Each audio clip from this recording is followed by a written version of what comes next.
Hello everyone, एक बार फिर से स्वागत करता हूं आप सभी का ऑनलाइन स्टडी में। आज हम लेकर आए हैं सेट नंबर 4। उम्मीद करता हूं कि आप लोगों ने सेट नंबर 3 तक वीडियो को अच्छे तरीके से देख लिया होगा और जो भी क्वेश्चंस आप तक कराए जा रहे हैं अच्छे तरीके से उनको फॉलो कीजिए और हो सके तो नोट डाउन कर लीजिएगा, क्योंकि एग्जाम्स ओरिएंटेड क्वेश्चन है और आने वाले एग्जाम्स में डेफिनेटली ये हेल्प करने वाला है। ठीक है, तो चलिए शुरू करते हैं। अगर आपने अभी तक हमारे एप्लीकेशंस पे इस कोर्सेज़ में ज्वाइन नहीं हुए तो ज्वाइन कर सकते हैं, जो कि मंथली कोर्स है। आपको 101 में मात्र एक कोर्सेज मिल जाता है, जिसमें बहुत सारी चीज़ें आपको डेली बेसिस पे कराई जाती हैं। अक्टूबर मंथ का कोर्स है, आप ज्वाइन नहीं किए तो कर सकते हैं। ये फर्स्ट क्वेश्चन कह रहा है कि घर घर औषधि योजना निम्नलिखित में से किस राज्य के द्वारा शुरू की गई है। घर घर औषधि योजना किस राज्य के द्वारा स्टार्ट की गई है? तो इस प्रश्न का राइट आंसर हो जाएगा ऑप्शन ए, राजस्थान की गवर्नमेंट के द्वारा ये स्टार्ट की गई थी। ऑप्शन ए को टिक करेंगे। देखिए, राजस्थान के अन्य अगर योजनाएं की बात करें जो कि हाल ही में चर्चा में थी, जैसे कह सकते हैं कि मुख्यमंत्री किसान मित्र ऊर्जा योजना, राइट। और यहाँ पे अगर हम मध्य प्रदेश की बात करें तो मध्य प्रदेश से संबंधित ऑलरेडी हम लोगों ने कई बार डिस्कस किया, जैसे अंकुर योजना हो गया, लॉन्च पैड योजना हो गया, और एक याद रख सकते हैं जन सुनवाई जो कि योजना याद रखना है। चलिए आगे बढ़ते हैं। क्वेश्चन नंबर 2 देखिए क्या है। हाल ही में कोविड-19 के दौरान बच्चों को मानसिक तनाव से दूर रखने के लिए संवेदना नामक टोल फ्री नंबर निम्नलिखित में से किस मंत्रालय ने जारी किया है? अगर आपने एडुटेरिया बुक को अच्छे तरीके से पढ़ा है तो उम्मीद करते हैं कि आप लोग सारे क्वेश्चंस को अच्छे तरीके से अटेम्प्ट करेंगे। अगर आपकी मार्क्स 20 से कम जाती है तो आपने अच्छे तरीके से नहीं पढ़ा है। बस ये आप देखिए, खुद को चेक कीजिए कितना आप अच्छे तरीके से बुक को पढ़ें। देखिए फ्रेंड्स, इस प्रश्न का राइट आंसर हो जाएगा बाल अधिकार संरक्षण आयोग। ऑप्शन हम बी को टिक करेंगे। ये काफ़ी इंपॉर्टेंट प्रश्न है तो इसको याद रखना है।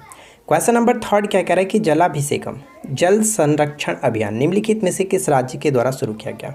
जलाभिषेकम जल संरक्षण अभियान निम्नलिखित में से किस राज्य के द्वारा स्टार्ट किया गया? तो हम यहाँ पे कह सकते हैं ये जो अभियान है ये मध्य प्रदेश के द्वारा स्टार्ट किया गया। इसके अंतर्गत हम कह सकते हैं कि मध्य प्रदेश में 57,000 जल संरचनाओं का निर्माण किया गया, जिसका उद्घाटन रक्षा मंत्री राजनाथ सिंह ने किया था। तो ये बस याद रखना है। नेक्स्ट क्वेश्चन ये कह रहा है, अच्छा सॉरी यहाँ पे थोड़ा सा मिस्टेक है, ये पता नहीं कैसे टाइप हो गया। निम्नलिखित में से किसे बैटन ऑफ ऑनर से सम्मानित किया गया? बैटन ऑफ ऑनर से सम्मानित किसे किया गया? तो right answer will be option D, Kiran Bedi ji को सम्मानित किया गया।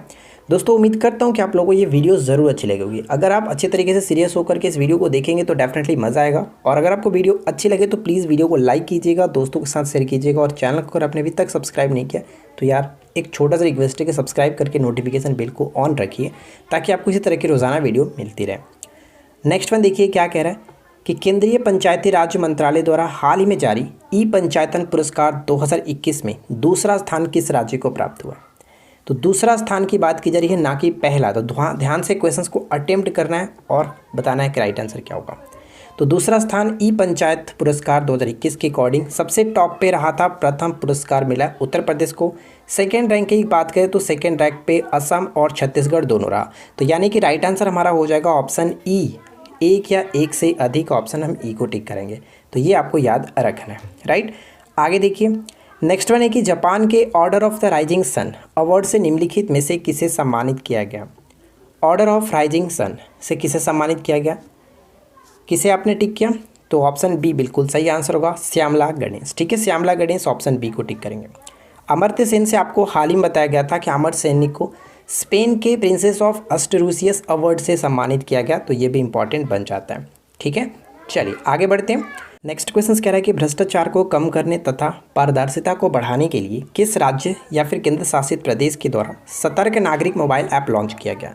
सतर्क नागरिक मोबाइल ऐप किसके द्वारा लॉन्च किया गया? तो ध्यान रखिएगा फ्रेंड्स, यहाँ पे इस प्रश्न का राइट आंसर क्या होगा?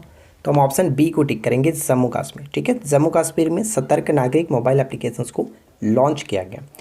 आगे बढ़ते हैं।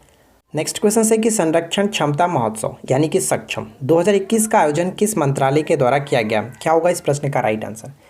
देखिए फ्रेंड्स, जो भी यहाँ पे प्रश्न आपको कराए जा रहे हैं वो बिल्कुल आपके पीसीएस लेवल के प्रश्न हैं और साथ ही साथ आपके आने वाले सभी एग्जाम्स के लिए भी इंपॉर्टेंट होगा। तो आप वीडियो को अच्छे तरीके से रेगुलर आप फॉलो कीजिए। इसके पहले आपको 3 वीडियो प्रोवाइड कराई गई है, तीनों वीडियो को देखिए और ये हमारा 4th वीडियो है।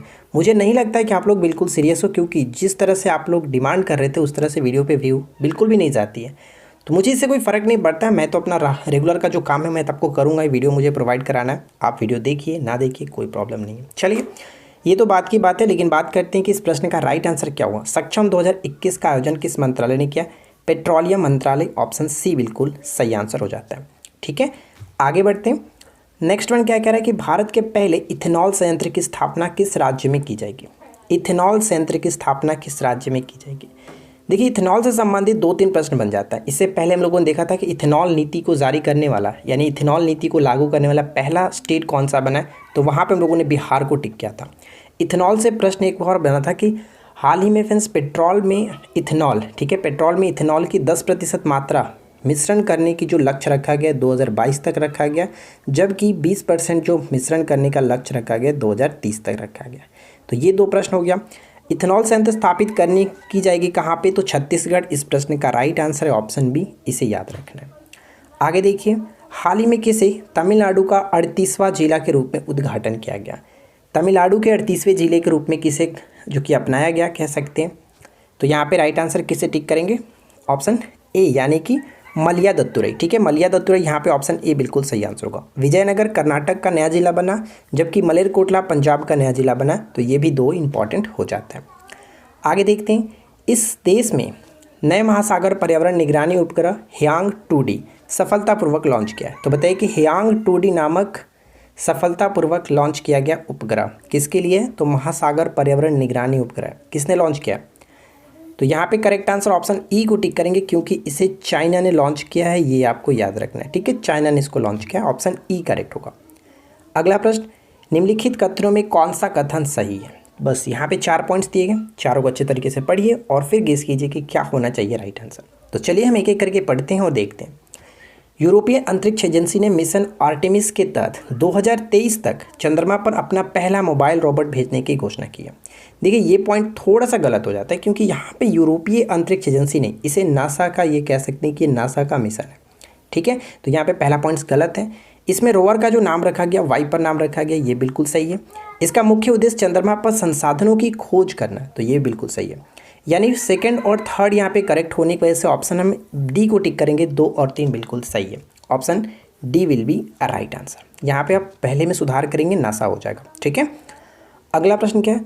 भारत सरकार ने किस राज्य में स्वास्थ्य परियोजनाओं के लिए विश्व बैंक के साथ $32 मिलियन का ऋण समझौता किया? $32 मिलियन का ऋण समझौता किया किसके लिए? तो स्वास्थ्य परियोजनाओं के लिए। किसने किया? तो मिजोरम ने किया, ऑप्शन बी मिजोरम। अगला प्रश्न, भारत ने निम्नलिखित में से किस देश के साथ सोलर एनर्जी में सहयोग के लिए समझौता ज्ञापन पर हस्ताक्षर किया? सोलर एनर्जी में सहयोग के लिए समझौता किया है, बताइए। तो यहाँ पे करेक्ट आंसर क्या होगा? हम ऑप्शन डी को टिक करेंगे, उज्बेकिस्तान के साथ। Right, Uzbekistan. अगला प्रश्न, हाल ही में निम्नलिखित में से किस देश के सुलावेसी द्वीप पर दुनिया के सबसे प्राचीन गुफा चित्र की खोज की गई, जिसको लगभग 45,500 साल पुराना बताया गया? प्राचीन गुफा चित्र की खोज की गई है सुलावेसी द्वीप पर। तो बताइए कि सुलावेसी जो द्वीप है वो किस देश में स्थित है? किस देश के सुलावेसी द्वीप पर? तो right answer will be option C Indonesia. ठीक है, इंडोनेशिया यहाँ पे करेक्ट आंसर होगा। अगला प्रश्न, नेक्स्ट वन देखिए क्या कह रहा है कि भारतीय इंदिरा गांधी संस्कृति केंद्र द्वारा बांग्लादेश में संस्कृत शिक्षण ऐप का नाम क्या रखा गया, जिसको लॉन्च किया गया हाल ही में? जो कि संस्कृत शिक्षण ऐप है, बांग्लादेश में लॉन्च किया गया किसके द्वारा? भारतीय इंदिरा गांधी संस्कृति केंद्र के द्वारा। तो इसका नाम रखा गया लिटिल गुरु। राइट, ऑप्शन डी बिल्कुल सही आंसर होगा, लिटिल गुरु।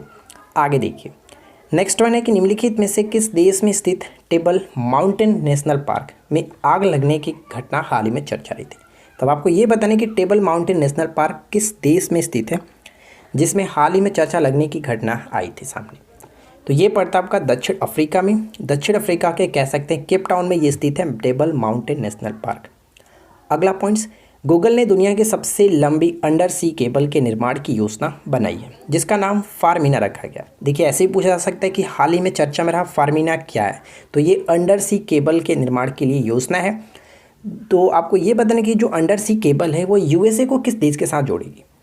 यूएसए को किस देश के साथ जोड़ेगी? तो यहाँ पे कह सकते हैं अर्जेंटीना के साथ जोड़ेगी। अर्जेंटीना से संबंधित एक प्रश्न अक्सर पूछ जाता है कि अर्जेंटीना की राजधानी क्या है? तो ब्यूनस आयर्स, ध्यान रखना है। और साथ ही साथ इक्वाडोर की राजधानी क्या होता है? तो क्योटो होता है, ये भी याद रखेंगे।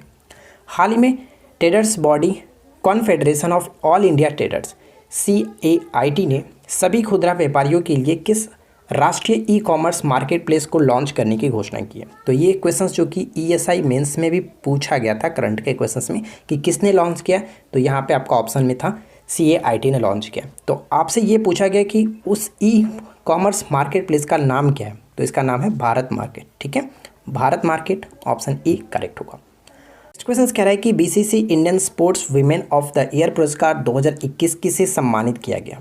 ये भी प्रश्न काफ़ी अच्छा प्रश्न है, ध्यान दीजिएगा।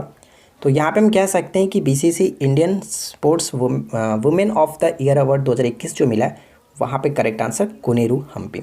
कोनेरू हम्पी का संबंध किससे है, तो इनका संबंध कह सकते हैं ये शतरंज प्लेयर है, ध्यान रखिएगा। मनु भाकर की बात करें तो मनु भाकर को emerging player of the year के रूप में चुना गया था, ये भी इंपॉर्टेंट बन जाता है। और ये जो आप पुरस्कार देख रहे हैं BCC Indian sports women of the year जो पुरस्कार है, इसको स्टार्ट किया गया था 2019 में। ठीक है, 2019 में इसको स्टार्ट किया गया था। आगे बढ़ते हैं। टेम्पल्टन पुरस्कार 2021 किसने जीता है। टेम्पल्टन पुरस्कार 2021 को किसने जीता है, तो यहाँ पे हमारा करेक्ट आंसर हो जाएगा ऑप्शन डी, यानी कि जेन गुडाल। ठीक है, जेन गुडाल, ऑप्शन डी को टिक करेंगे। अगला प्रश्न का राइट आंसर गेस कीजिए। देश का सबसे बड़ा मल्टी मॉडल लॉजिस्टिक पार्क किस शहर में बनाया जा रहा है। देश का सबसे बड़ा मल्टी मॉडल लॉजिस्टिक पार्क किस शहर में बनाया जा रहा है, तो ये गुजरात के अहमदाबाद में बनाया जा रहा है, ऑप्शन बी, गुजरात के अहमदाबाद में बनाया जा रहा है। ठीक है, आगे बढ़ते हैं। अगला पॉइंट ये कि हाल ही में किन दो देशों की वायुसेनाओं के बीच एक्स डेजर्ट नाइट 21 युद्धाभ्यास का आयोजन किया गया। एक्स डेजर्ट नाइट 21 युद्धाभ्यास का आयोजन किया गया, बताइए कि किस देश के बीच, भारत के साथ किस देश के बीच, तो भारत और फ्रांस के बीच आयोजन किया गया, तो ऑप्शन सी को टिक करेंगे। अब आपसे एक छोटा सा प्रश्न पूछते हैं, देखते हैं कितने लोग कमेंट्स करते हैं। वैसे तो आप लोग कमेंट्स करते नहीं हो। भारत और अमेरिका के बीच आपको कितने तरह के युद्धाभ्यास के बारे में नाम पता है, नीचे कमेंट्स करके बताइएगा। ठीक है, और भारत और जापान के बीच भी होता है, काफ़ी चर्चा में रहता है। भारत और श्रीलंका के बीच भी होता है, इसका भी नाम आपको बताना है। ठीक है, देखते हैं कितने लोग आप कमेंट्स करके बताते हैं। नेक्स्ट क्वेश्चन बनता है कि निम्नलिखित में से किस व्यक्ति को डॉक्टर APJ अब्दुल वैज्ञानिक पुरस्कार 2021 से सम्मानित किया गया। क्या होगा इस प्रश्न का करेक्ट आंसर, तो यहाँ पे हम गेस कर सकते हैं ऑप्शन सी को, अमित केसरवानी। ठीक है, अमित केसरवानी यहाँ पे करेक्ट होगा। और अगर हम बात करें कि इनको ये पुरस्कार किस लिए दिया गया, तो कृषि विज्ञान में उनके महत्वपूर्ण योगदान के लिए पुरस्कार इनको दिया गया, तो बस इसको आप याद रखना है। आखिरी प्रश्न है, 1971 the beginning of India's cricketing greatness पुस्तक के लेखक कौन है, बताइए। उम्मीद करता हूँ फ्रेंड्स आप लोगों को ये वीडियो पसंद आया होगा। इस प्रश्न का राइट आंसर हम बात कर लेते हैं, क्या होगा, तो बोरिया मुजुमदार के साथ साथ Gautam Bhattacharya. Right answer option D, A और बी दोनों होगा। ठीक है, तो ध्यान में रखेंगे। देखिए यहाँ पे हम लोगों ने 25 MCQ डिस्कस किया और ये हमारा सेट नंबर 4 था, और उम्मीद करते हैं कि बाकी के सेट्स को आपने देखा होगा, आपको डेफिनेटली अच्छा लगेगा। नीचे कमेंट्स करके बताइए कि आपने 25 में से कितना स्कोर किया। वीडियो आपको कैसा लगा आप ज़रूर कमेंट करके बताएं। राइट, तो चलिए मिलते हैं हम नेक्स्ट क्लास में। Thanks for watching, keep learning, have a good day.